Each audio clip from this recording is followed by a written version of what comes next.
What is up, beautiful people? So earlier this week, I did one of those Q&As on Instagram, where you can say, hey, ask me anything, and people can post questions. It's a cool little feature in the Instagram stories. And with that, I had a ton of great questions come through, but I didn't want to just answer them on Instagram and be limited to 10 or 60 seconds in an answer. So I took it back to the studio and I did long form. I'm way too long-winded.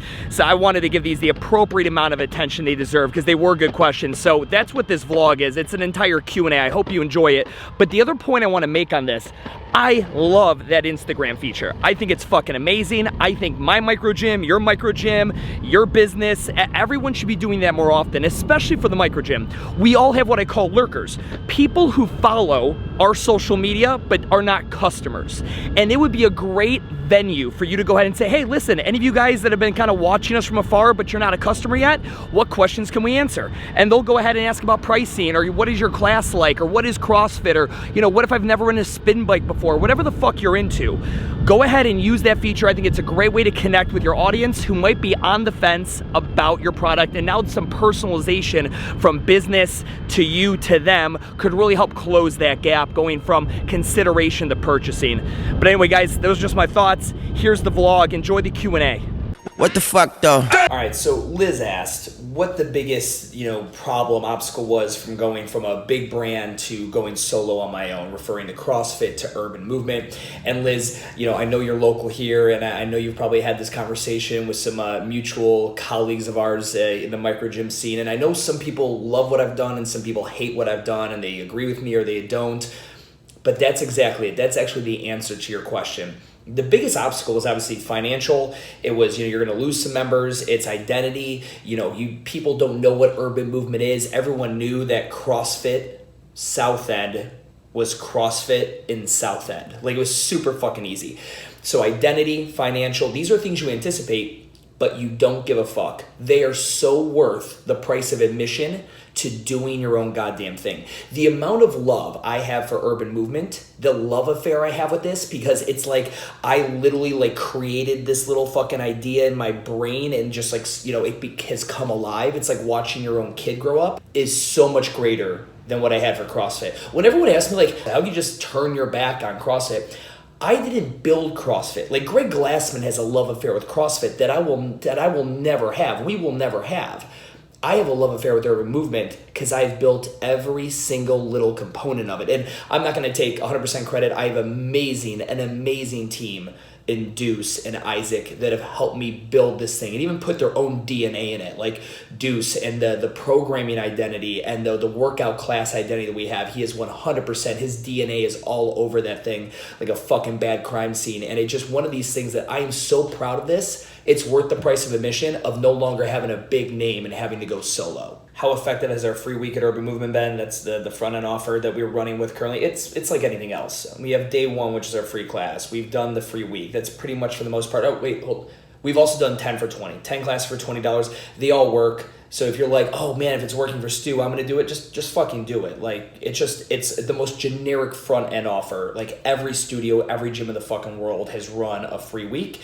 If it works for your model. Now, if you have a CrossFit gym where you can't just have people walking in because maybe you don't have PT First installed, or maybe you do have PT First installed and you don't have a low barrier to offer class to funnel them into, it won't work for you. It's going to be based on your model. So the majority of that question got cut off. You're in a small town, 400,000 people, which really isn't all that small. I mean, it's not the smallest. And you've got, CrossFit's growing like crazy, and you want to know how to position your functional business, and that's kind of where it got cut off. So if you're a CrossFit gym, here's the key.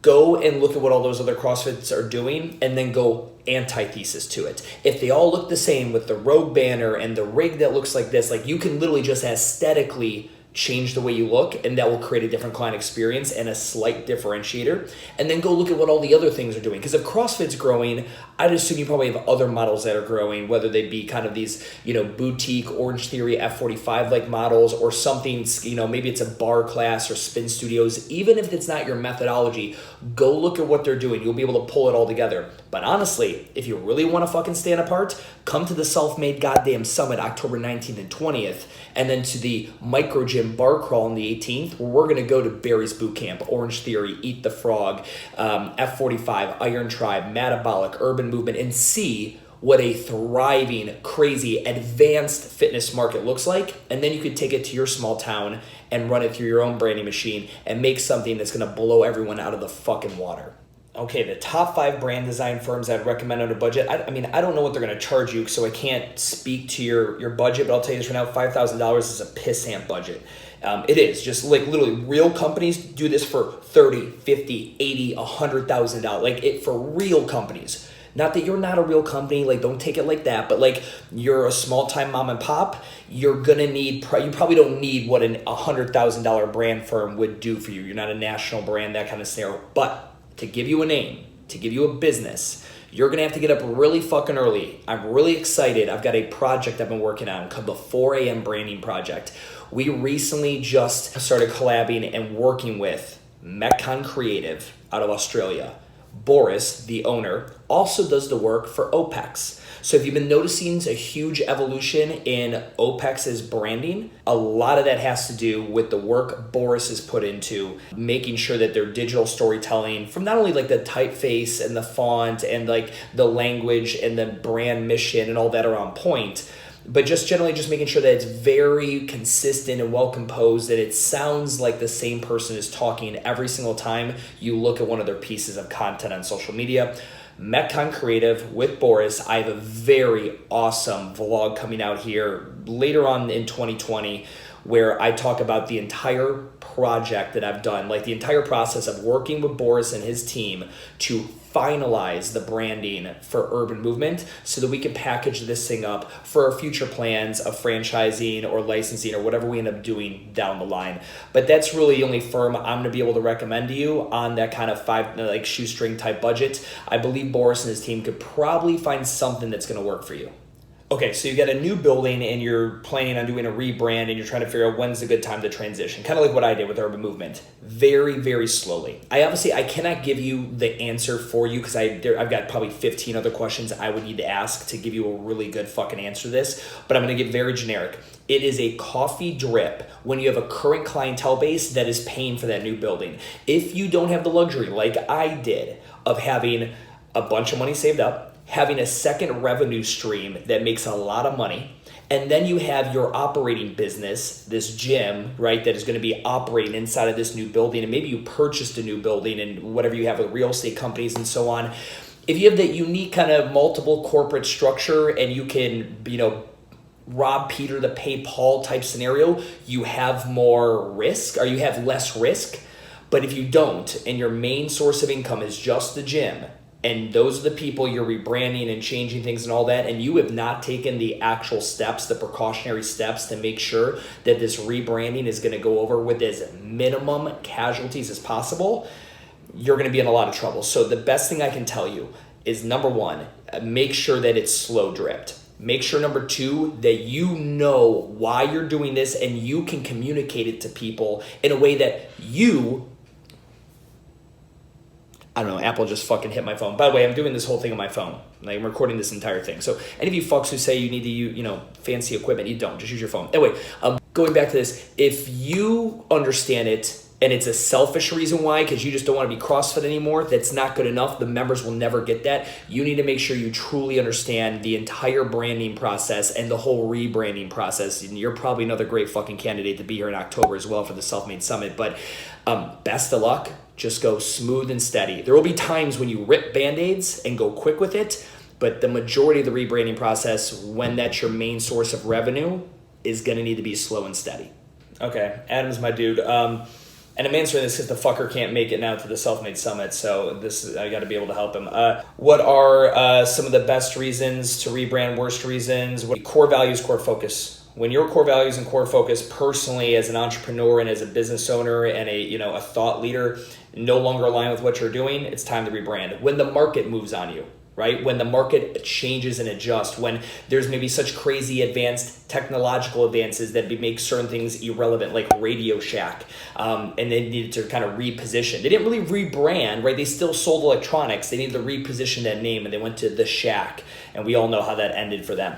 I won't want to say a good or bad reason. The bad reason would be thinking that changing your name and associated colors will make you more money or make you more attractive to a prospect. That would be a wrong reason. That'd be a very wrong, poor, inaccurate reason. But if you truly believe that your core values and your core focus have shifted, and now you have an idea of where you can fill in the white space, and now you can occupy this new void in the market, that is probably the best reason to rebrand.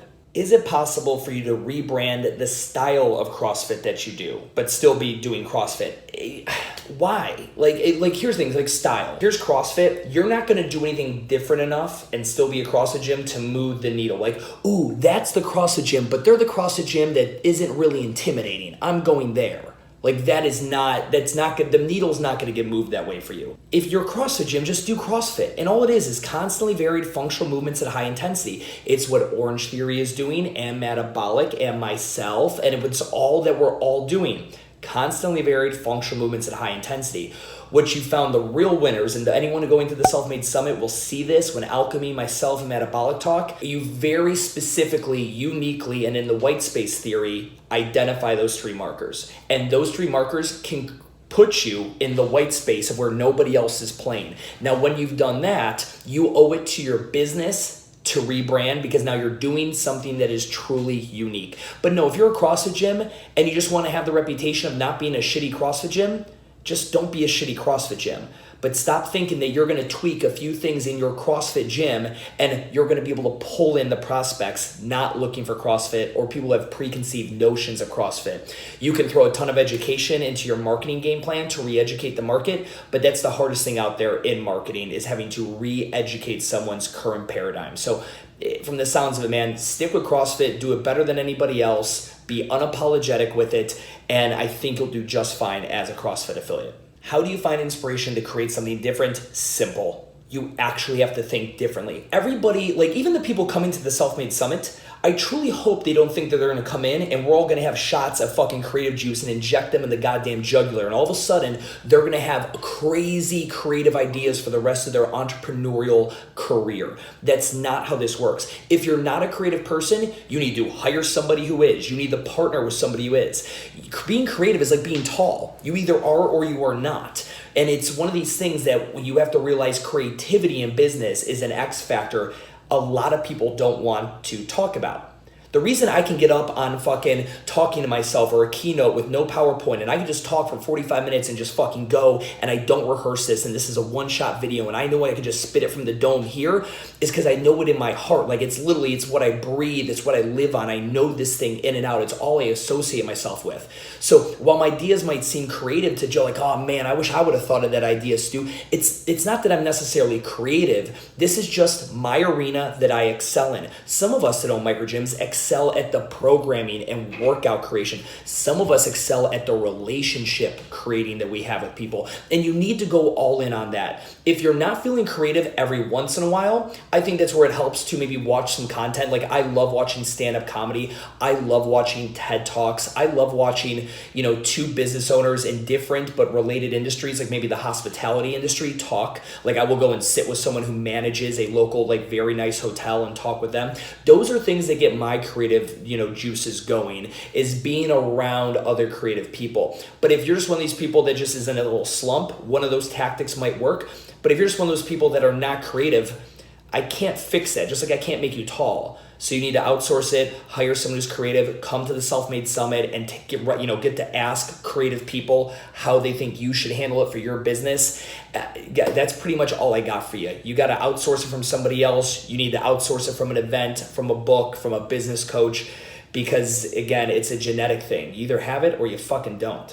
All right, that's it. That was a lot of fun. I'll do more of those in the future, guys. I apologize. It took a while to get these out. But yeah, I hope that helped. For those of you guys, if you didn't get the answer you wanted, shoot me a DM. I'll extrapolate on it. But for those of you guys kind of just sitting back and watching the questions from afar, I hope you got something out of it. And I hope you come to the fucking Self-Made Summit, October 19th and 20th. Peace. See you there.